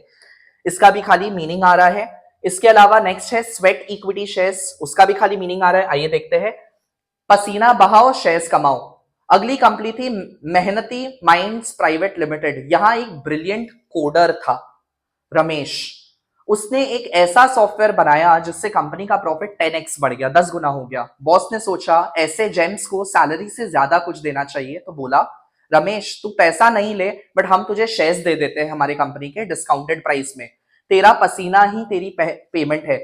ये थे स्वेट इक्विटी शेयर्स। जब कंपनी अपने एम्प्लॉइज या डायरेक्टर्स को उनके स्किल्स, इंपॉर्टेंट, उनके स्किल्स, उनके इंटेलेक्चुअल प्रॉपर्टी, यानी उन्होंने जो भी नया कुछ कारनामा डिस्कवरी किया है या कोई ऐसा सॉफ्टवेयर या ऐसा प्रोग्राम कुछ बना दिया है जिससे कंपनी का बेनिफिट हो रहा हो, उसी को हम लोग इंटेलेक्चुअल प्रॉपर्टी बोलते हैं। स्किल्स, इंटेलेक्चुअल प्रॉपर्टी या मेहनत के बदले शेयर्स देती है, उसको स्वेट इक्विटी शेयर्स कहा जाता है। और हाँ, ये स्वेट लिटरल भी हो सकता है, क्योंकि रमेश ने एसी खराब होने के बाद भी कोडिंग छोड़ी नहीं थी, क्योंकि वो जितना बेनिफिट ला के देगा कंपनी को, उसका भी शेयर का प्राइस उतना बढ़ेगा एंड उसका भी प्रॉफिट उतना इंक्रीज होगा। सो मॉरल है, स्वेट इक्विटी जब टैलेंट को पैसा नहीं ओनरशिप देता है, टैलेंट यानी जो टैलेंटेड एम्प्लॉइज है उनको पैसा के बदले उनको ओनरशिप वाला फील देता है, उसको स्वेट इक्विटी बोलते हैं। ठीक है, ये हो गए आपके कुछ कैटेगरी ऑफ शेयर्स। अब हम लोग बात करते हैं नेक्स्ट लॉन्ग टर्म फाइनेंस का, जो कि है रिटेन्ड अर्निंग, अपना पैसा अपना काम। रिटेन्ड अर्निंग का मतलब होता है basically a part of net profit, it is a part of net profit which is plowed back year after year। सालों साल आप अपना नेट प्रॉफिट को बिना डिस्ट्रीब्यूट किए, it is like undistributed profit, undistributed profit. So basically जो आप पैसा अपना बचाते हो हर साल, उसको बांटने की जगह अपने बिजनेस में री इन्वेस्ट कर देते हो। री इन्वेस्ट, बिजनेस में री इन्वेस्ट किया जाता है, उसको हम लोग रिटेन अर्निंग बोलते हैं। ठीक है, अपना ही पैसा खुद लगाना। अब आते हैं self financing king mister save more and company के पास। ये कंपनी का फंडा सिंपल था, ना बैंक से लोन लेंगे ना शेयर्स बेचेंगे, अपने प्रॉफिट से काम चलाएंगे। हर साल प्रॉफिट का एक हिस्सा साइड में रखती फ्यूचर प्लान्स के लिए, बॉस कहता इसे कहते हैं रिटेन्ड अर्निंग। बेटा अपना पैसा अपने एक्सपेंशन के लिए, खुद का पैसा को यूज करना अपना बिजनेस को बड़ा करने के लिए। प्रोज एडवांटेजेस का बात करें, कोई लीगल फॉर्मेलिटी नहीं है, कोई मॉर्गेज यानी कोई चार्ज ऑन एसेट्स नहीं है, आप अपने एसेट्स को फ्लेक्सिबल रख सकते हो बोरोइंग के लिए, कंट्रोल भी खुद के हाथ में रहेगा, और शेयर होल्डर्स भी खुश हो जाएंगे क्योंकि कंपनी फाइनेंशियली स्ट्रांग है, मतलब कंपनी के पास अच्छा खासा फंड है। मतलब शेयर होल्डर्स को जब डिविडेंड बांटना होगा वो अपने सरप्लस प्रॉफिट या पुराने प्रॉफिट में से भी बांट सकता है। लेकिन एक दिन शेयर होल्डर्स बोले बॉस प्रॉफिट तो बढ़ रहा है पर डिविडेंड किधर गया, ये डिसएडवांटेज हो गया, ये कॉन्स हो गया कि अगर बहुत ज्यादा आप प्लाउ बैक करोगे यानी डिविडेंड डिक्लेयर नहीं करके उस पैसा को री इन्वेस्ट करते जाओगे बिजनेस में, तो शेयर होल्डर्स के मन में डिससैटिस्फैक्शन आता है। बॉस बोला अरे फ्यूचर के लिए बचा रहे हैं ना तुम लोग, शॉर्ट टर्म सोच रहे हो, तब शेयर होल्डर्स ने मिलकर सोचा फ्यूचर तो ठीक है बट थोड़ा प्रेजेंट भी तो जरूरी है. So that creates a dissatisfaction among the share holders if company continues to retain back its profit without declaring any dividend. So moral, retained earning जब कंपनी के सेविंग्स बैंक अकाउंट में profit जमा होता है और शेयर होल्डर्स का patience account से withdraw होता है, ठीक है, उसको हम लोग रिटेन्ड अर्निंग बोलते हैं. नेक्स्ट आते हैं अगला लॉन्ग टर्म फाइनेंस के ऊपर, जो कि है डिबेंचर्स. डिबेंचर्स बेसिकली आपकी बोरोइंग्स है कंपनी के, ठीक है, बोरोइंग्स है, यानी ये काइंड ऑफ है तो सिक्योरिटी क्लास ही, लेकिन आप काइंड ऑफ उधार ले रहे हो बाहर के लोगों से, उसको हम लोग डिबेंचर्स बोलते हैं. लोन भी और बॉन्ड भी. एक कंपनी थी उधार लिमिटेड जिसका मोटो था अपना पैसा क्यों लगाए जब दूसरों का लग सकता है, तो उसी के थ्रू हम लोग बिजनेस करेंगे, तो उन्होंने डिबेंचर्स बनाया. बेसिकली डिबेंचर्स एक अक्नॉलेजमेंट सर्टिफिकेट होता है, ये जो आप देख रहे हो, this is just an acknowledgement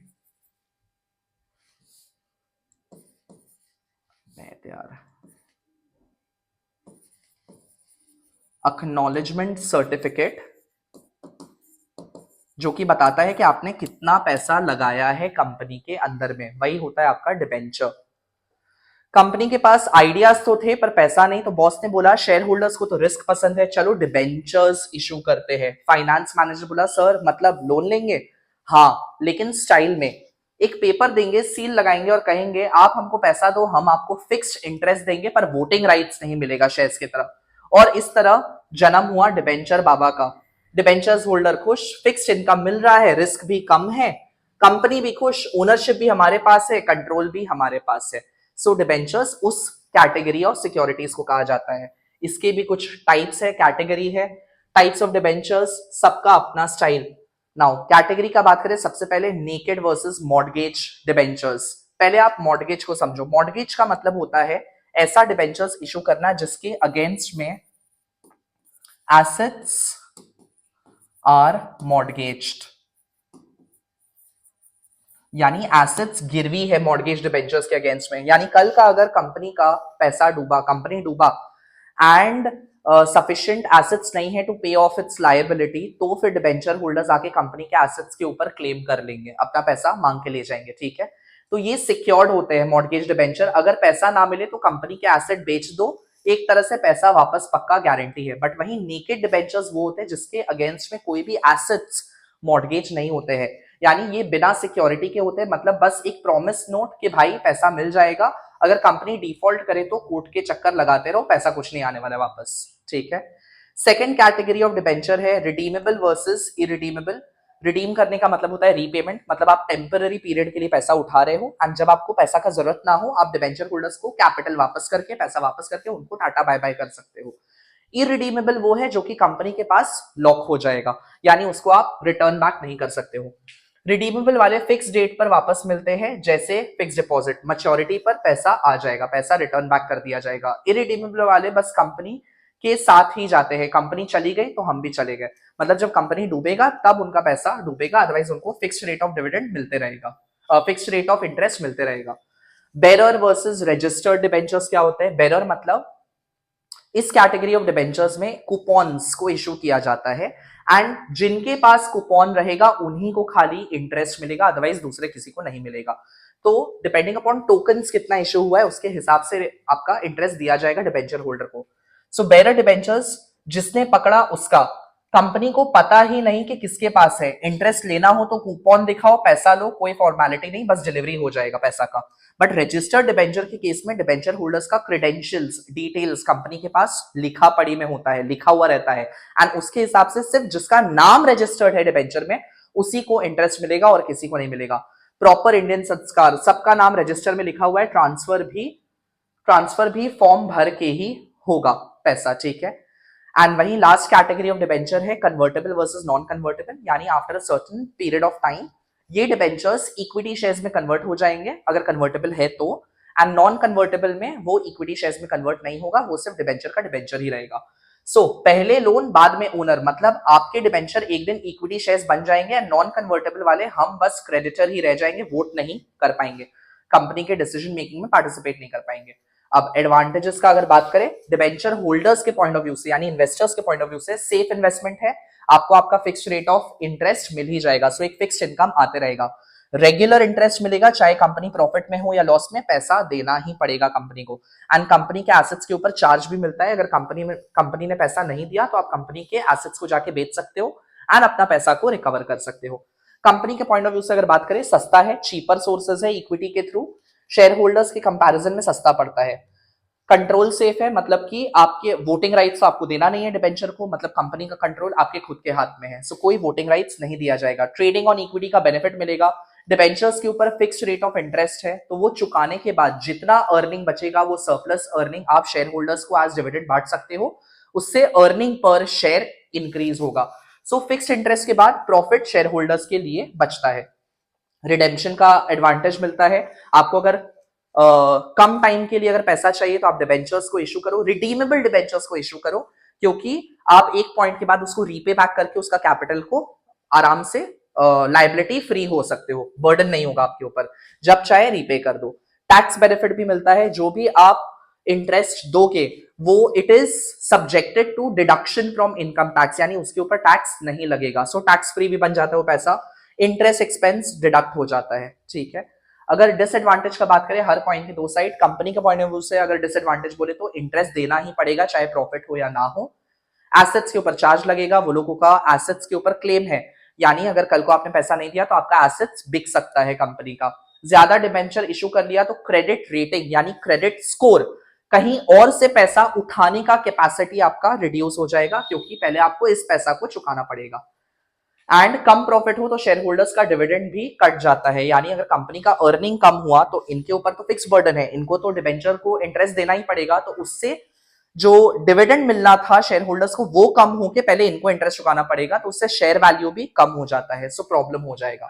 and investors के पॉइंट ऑफ व्यू से अगर डिसएडवांटेज का बात करें तो कोई वोटिंग पावर नहीं मिल रहा है, कंट्रोल नहीं मिलेगा उनको, हाई यूनिट प्राइस जनरली यहाँ पे क्योंकि फिक्स्ड रेट ऑफ इंटरेस्ट मिलता है बोल के इनका मार्केट वैल्यू शेयर से ज्यादा होता है।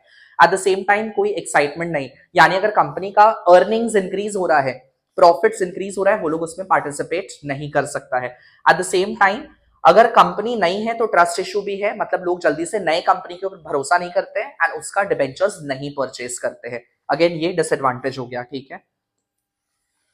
नाउ द एडवेंचर्स ऑफ उधार लिमिटेड पार्ट 2। अब डिबेंचर के अलावा भी कहां से क्रेडिट लोन्स लिया जा सकता है। लोन्स और डिपॉजिट की दुनिया में हंगामा। सबसे पहला है loans from commercial bank, bank से भी आप लोन ले सकते हो अगर आपको डिबेंचर्स से ना रेस करना हो पैसा। बैंक वाले भैया का प्यार विद इंटरेस्ट। एक दिन उधार लिमिटेड के बॉस ने बोला पैसा चाहिए और तुरंत चाहिए, तो डिबेंचर्स वालों को तो कन्विंस करना पड़ेगा, लेकिन हमें पैसा का तुरंत रिक्वायरमेंट है। तो फाइनेंस मैनेजर ने कहा सर बैंक चलते हैं ना, कमर्शियल बैंक से लोन ले लेते हैं। बॉस बोला बैंक वाले इतना आसानी से पैसा दे देंगे? मैनेजर ने कहा सर देते तो है पर सिक्योरिटी मांगते हैं, आपको अपने कंपनी के एसेट्स गिरवी रखने पड़ेंगे, इन अदर वर्ड्स मॉर्गेज करना पड़ेगा। ये लोग भी एसेट्स के ऊपर अपना क्लेम रखते हैं, ठीक है, मॉर्गेज रखते हैं। बैंक ने बोला हम शॉर्ट टर्म के एक्सपर्ट है पर कभी कभी मीडियम और लॉन्ग टर्म फाइनेंस भी दे देते हैं, बस पेपर वर्क का एवरेज चढ़ जाओ, यानी बहुत excessive control through paper work होता है, बहुत ज्यादा लिखा पढ़ी में भरोसा करते हैं वो लोग।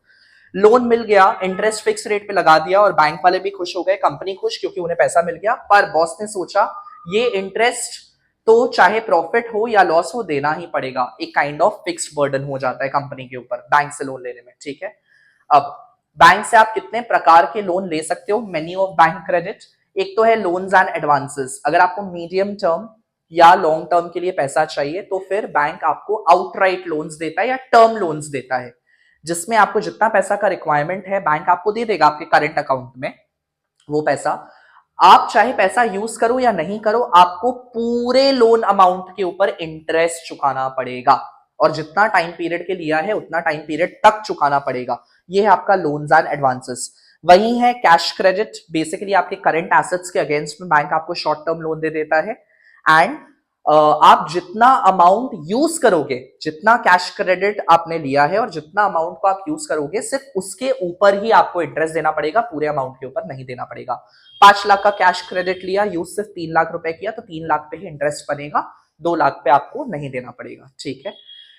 सो लोन्स एंड एडवांसेस में सर एक बार में लमसम में मिलता है, इंटरेस्ट तुरंत स्टार्ट हो जाता है, चाहे आप यूज करो या नहीं करो हमारा इंटरेस्ट मीटर चालू रहेगा।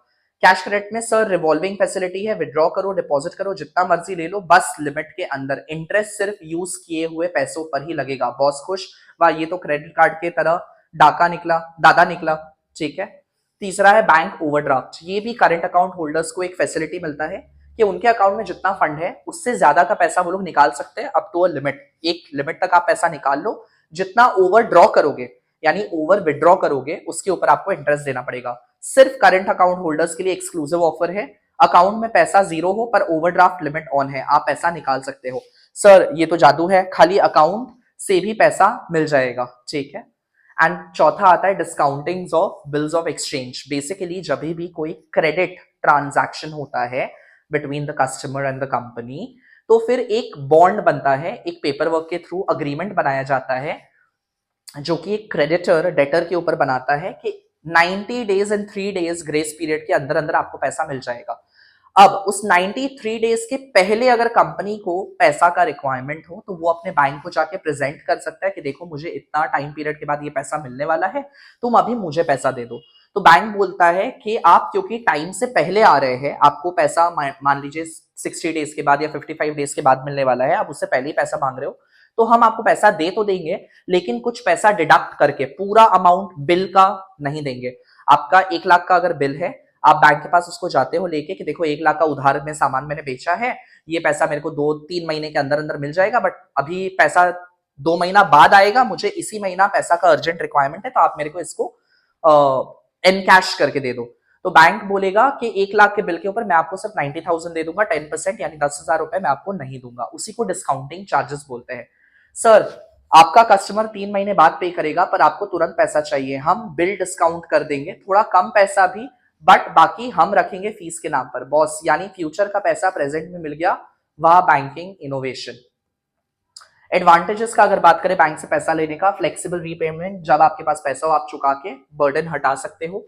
कॉन्फिडेंशियल बिजनेस अफेयर, बैंक आपके सारे जो भी मतलब आप जितना भी पैसा ले रहे हो, जैसे भी ले रहे हो, जिस पर्पस के लिए ले रहे हो, वो सारा इंफॉर्मेशन सीक्रेट रखता है, लीक नहीं करता है। मल्टीपल क्रेडिट ऑप्शन, आपको चारों में से जो ऑप्शन अच्छा लगे आप उससे लोन ले सकते हो। कोई इंटरफेरेंस नहीं है मैनेजमेंट में, वो लोग दखल अंदाजी नहीं करेगा, वोटिंग राइट्स वगैरह इनके पास भी नहीं है। And easy rescheduling if needed, मतलब अगर आपके पास अभी पैसा नहीं, आप कुछ टाइम बाद पैसा चुकाना चाहोगे तो आप बैंक के साथ डिस्कशन करके वो भी एडवांटेज ले सकते हो।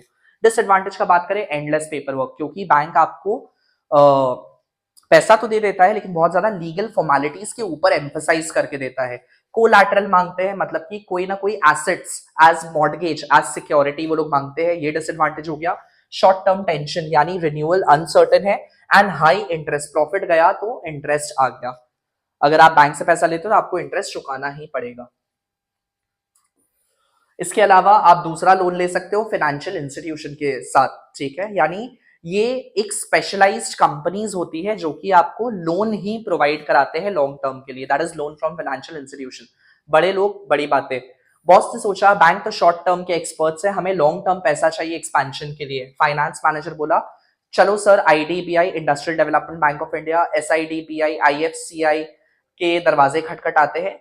ये लोग सिंपल बैंक नहीं है, ये लोग डेवलपमेंटल बैंक्स है, यानी लॉन्ग टर्म डेवलपमेंट के लिए आपकी कंपनी का ये लोग फंड्स प्रोवाइड करते हैं आपको। सिर्फ पैसा ही नहीं देते, एडवाइस भी देते हैं। सो finance apart from finance they also tell you about managerial advisory।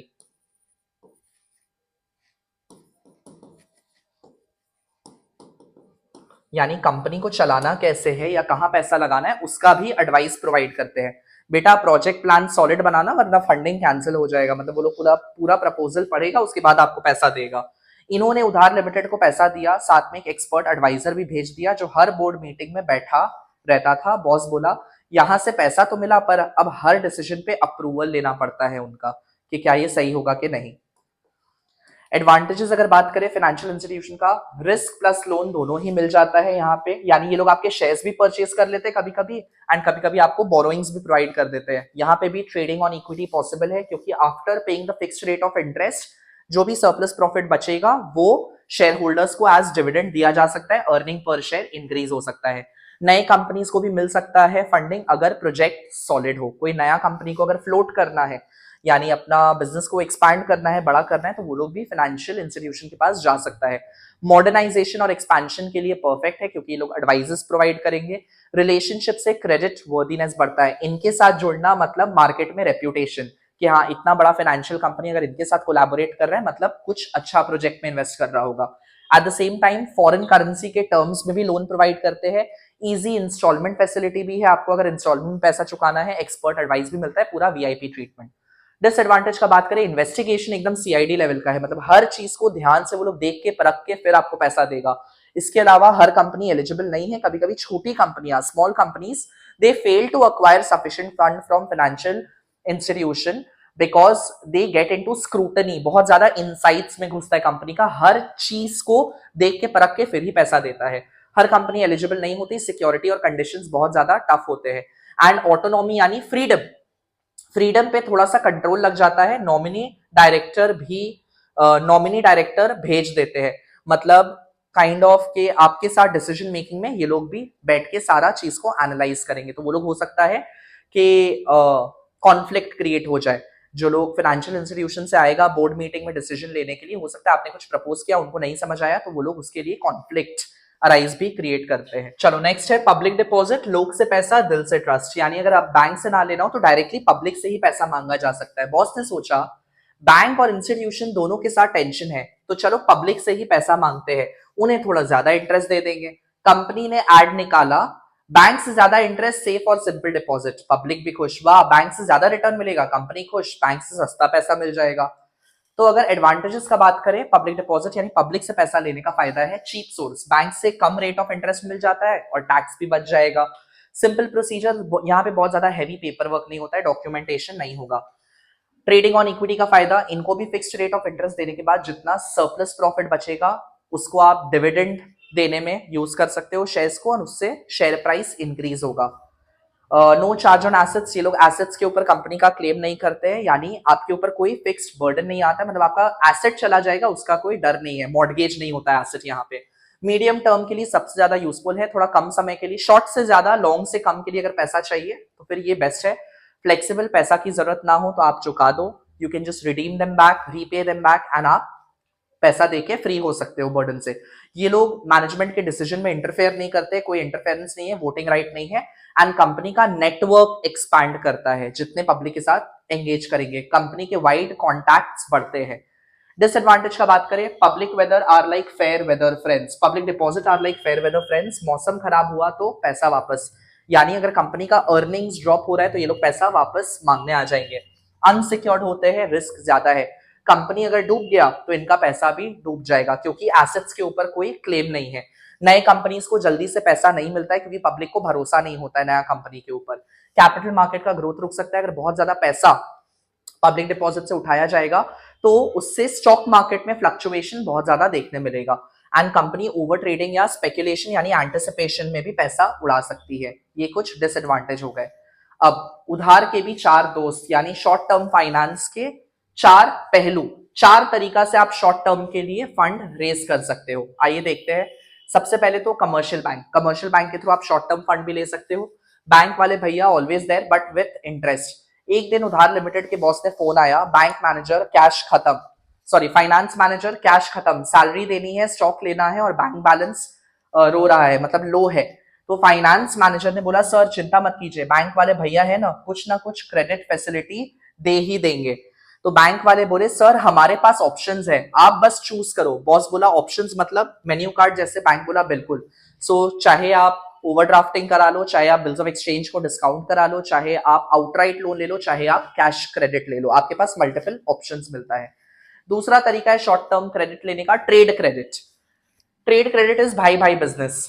एक दिन बॉस ने सप्लायर से कहा पेमेंट थोड़ा बाद में कर देंगे चलेगा, थोड़ा कैश टाइट चल रहा है। तो सप्लायर बोला चलो ठीक है, आप रेगुलर कस्टमर हो, 30 दिन का क्रेडिट मिल जाएगा, 1 महीना बाद क्रेडिट दे देना। सो ट्रेड क्रेडिट का मतलब होता है कि बेसिकली आप अपने सप्लायर से ही, एक बिजनेसमैन दूसरा बिजनेसमैन से कुछ टाइम के लिए, शॉर्ट टर्म के लिए उधार पे चीजों को ले लेता है, ठीक है। बॉस के आंखों में पानी आ गए, अब तो आप तो भगवान हो। ट्रेड क्रेडिट है क्या? ये होता है जब एक बिजनेस दूसरे बिजनेस को उधार पे माल यानी सामान देता है, कोई अग्रीमेंट नहीं, कोई चार्ज ऑन एसेट्स नहीं, मतलब मॉर्गेज नहीं करवाना पड़ेगा, बस ट्रस्ट और थोड़ा सा रिस्क होता है। एडवांटेज का बात करें तो सिंपल और कन्वीनियंट है, पेपर वर्क नहीं है, इंटरेस्ट नहीं मिलेगा, इंटरेस्ट फ्री लोन मिल जा रहा है, कोई आपको मॉर्गेज नहीं कराना पड़ेगा, फ्लेक्सिबल और शॉर्ट टर्म है, जब आपके पास पैसा हो आप चुका देना उसको। डिसएडवांटेज ये है सप्लाई थोड़ा महंगा माल बेचना शुरू कर देते हैं, क्योंकि उधार में लेके जा रहा है, हो सकता है बैड डेट्स हो जाए, तो बैड डेट्स के चक्कर में वो लोग रेट बढ़ा देते हैं। नॉन रीपेमेंट बैड डेट का ज्यादा रिस्क है, सेलर के वर्किंग कैपिटल के ऊपर प्रेशर आ जाता है, यानी जैसे ही आपका प्रोडक्ट बिकेगा उस पैसा से पहले सप्लायर को पैसा चुकाना पड़ेगा, उसको आप कोई और चीज में यूज नहीं कर सकते। Buyer loses cash discount on quick payment, यानी फिर ये अगर ये लोग मैन्युफैक्चरर्स लोग खुद ही अगर कैश अगर दूसरे रॉ मटेरियल वाले से सप्लायर से उधार में ले लेंगे तो वो लोग फिर कैश बेसिस पे ही अपने कस्टमर को बेचेंगे प्रोडक्ट, कैश डिस्काउंट नहीं मिलेगा। ठीक है। इंस्टॉलमेंट क्रेडिट होता है, it is like EMI system, buy now and pay for ever later. Boss ने एक दिन शोरूम में एक नई ऑटोमेटिक पैकेजिंग मशीन देखी। फाइनेंस मैनेजर बोला सर फुल पेमेंट मत कीजिए, इंस्टॉलमेंट क्रेडिट ले लीजिए। डीलर बोला सर 30% अभी दे दीजिए which is your down payment, बाकी छोटे छोटे इंस्टॉलमेंट में इंटरेस्ट के साथ चुकाते रहिएगा। बॉस खुश, यानी मशीन काम करेगी और उसके अर्निंग से ही उसका लोन रीपे भी हो जाएगा। मैनेजर हाँ सर बस लास्ट इंस्टॉलमेंट तक ओनरशिप डीलर के पास रहेगी, मतलब जब तक आप पूरे किश्ते अमाउंट को चुका नहीं दोगे तब तक जो प्रोडक्ट है आप यूज कर सकते हो उस प्रोडक्ट को, लेकिन वो फाइनेंस कंपनी के पास उसका ओनरशिप रहेगा। तो मैं मशीन का क्या मालिक या मशीन मेरा। ठीक है। एडवांटेज एसेट यूज कर सकते हो बिना फुल पेमेंट के, पेमेंट बिजनेस अर्निंग से ही हो जाएगी। डिसएडवांटेज ये है कि इंटरेस्ट रेट इतना हाई होता है कि मशीन से ज्यादा पैसा इंटरेस्ट में चला जाता है। अगर आप गाड़ी वाड़ी भी खरीदते हो इंटरेस्ट इतना ज्यादा होता है कि आपको बहुत ज्यादा पैसा चुकाना पड़ जाता है। या फिर चौथा तरीका है फैक्टरिंग, इसमें आई थिंक बहुत लोगों को कंफ्यूजन आता है, इसको ध्यान से समझिएगा। फैक्टरिंग बेसिकली स्पेशल कंपनीज होती है, स्पेशल फाइनेंशियल ऑर्गेनाइजेशन होता है जो आपके ही बिहाफ पे आपके जितने भी बिल्स रिसीवेबल है, यानी जो पैसा आपको मिलने वाला है वो लोग उसको कलेक्ट कर लेता है एंड आपको अभी पैसा दे देता है। ठीक है। सो बॉस हमारे कस्टमर पैसा लेट देते हैं, कैश फ्लो टाइट हो गया, कैश इनफ्लोज नहीं आ रहे हैं, तो फाइनेंस मैनेजर ने कहा सर फैक्टरिंग कर लेते हैं। बॉस वो क्या होता है, नया स्टॉक एक्सचेंज है। मैनेजर ने कहा नहीं सर फैक्टर कंपनी, फैक्टरिंग में एक फैक्टर कंपनी होगा, एक कंपनी होगा जो आपके कस्टमर से पैसा कलेक्ट करेगी एंड वो आपको आपके रिसीवेबल यानी बिल रिसीवेबल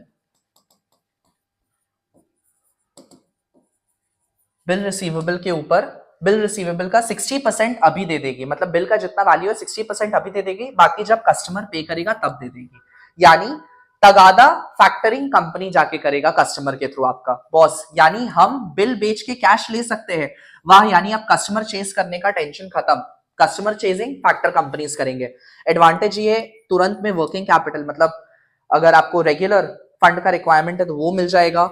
डेट कलेक्शन का बर्डन गया, वो लोग खुद डेट कलेक्ट कर लेगा कस्टमर के थ्रू। डिसएडवांटेज का बात करें, फैक्टर हेवी डिस्काउंट और सर्विस चार्ज लेता है, just like your bank discounting और बिल्स ऑफ एक्सचेंज में ये लोग भी अच्छा खासा पैसा खाते हैं। एन एक्सपेंसिव मेथड है, पैसा मिलेगा कम, चार्जेस ज्यादा होते हैं यहाँ पे। ठीक है। नेक्स्ट स्टोरी, एडवांस का रोमांस और कॉर्पोरेट दोस्ती का फाइनेंस। कस्टमर एडवांसेस यानी एडवांस का रोमांस। अगर कोई कस्टमर आपसे कोई गुड खरीद के जाता है तो आप उसको बोल सकते हो, एंड अगर वो गुड का डिमांड बहुत ज्यादा हाई है एंड वो अवेलेबल नहीं है, टाइम लगेगा मैन्युफैक्चर होके आने में, तो आप कस्टमर से एक एडवांस पेमेंट मांग सकते हो, उसी को हम लोग कस्टमर एडवांसेस बोलते हैं। One day Ramesh Gadodia announced नया मॉडल आ रहा है गाड़ी का, dream car Z1 ultra turbo super deluxe limited edition. People went पागल, everyone wanted the car but supply was limited. So Ramesh भाई ने बोला जो लोग एडवांस देंगे, एडवांस में पेमेंट कर देंगे, उनको ही मिलेगा कार का बुकिंग। तो कस्टमर्स ने तुरंत बुकिंग के टाइम पे कुछ पैसे एडवांस में दे दिए, यानी एडवांस बन गया कस्टमर एडवांसेस, मतलब पैसा आज कार कल, प्रोडक्ट कल देना पड़ेगा।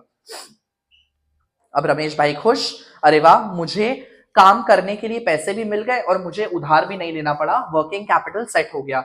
बस एक कंडीशन है, सिर्फ रेप्यूटेड ब्रांड ही ये कर सकते हैं, क्योंकि अगर कोई अननोन बंदा बोले एडवांस दे दो कार बाद में मिलेगी, तो कस्टमर कहेगा भाई तू स्कैम तो नहीं कर रहा, पैसा लेके भाग तो नहीं जाएगा, ये प्रॉब्लम है। तो ये हो गया डिसएडवांटेज इसका। दूसरा है कॉर्पोरेट डिपॉजिट यानी दोस्ती का फाइनेंस। एक कॉर्पोरेट कंपनी दूसरे कॉर्पोरेट कंपनी को लोन दे सकता है, लोन मतलब शॉर्ट टर्म के लिए पैसा दे सकता है, क्योंकि उनके पास अगर सरप्लस फंड पड़ा है जो कि आइडल है, इस्तेमाल नहीं हो रहा है, तो किसी और कंपनी को दे दिया उन्होंने। आते हैं सुरेश भंडारी पे, मेगा टेक के मालिक। उनके कंपनी के पास अभी कुछ एक्स्ट्रा पैसा था और रमेश भाई के पास थोड़ा शॉर्टेज चल रहा था, तो दोनों ने चाय पे चर्चा किया। रमेश भाई, सुरेश थोड़ा शॉर्ट टर्म लोन मिल सकता है क्या? सुरेश ऑफ कोर्स भाई, बिटवीन फ्रेंड्स क्या फॉर्मेलिटी, बस इंटरेस्ट थोड़ा कम रखो, ठीक है, इंटरेस्ट थोड़ा कम देना, यानी बैंक से कम इंटरेस्ट पे मिल जाता है। और बस inter corporate deposit ready, no legal formalities, कोई एसेट्स के ऊपर मॉर्गेज नहीं, यानी नो कोलैटरल, सिर्फ ट्रस्ट और थोड़ी चाय पे मोहर लग गई।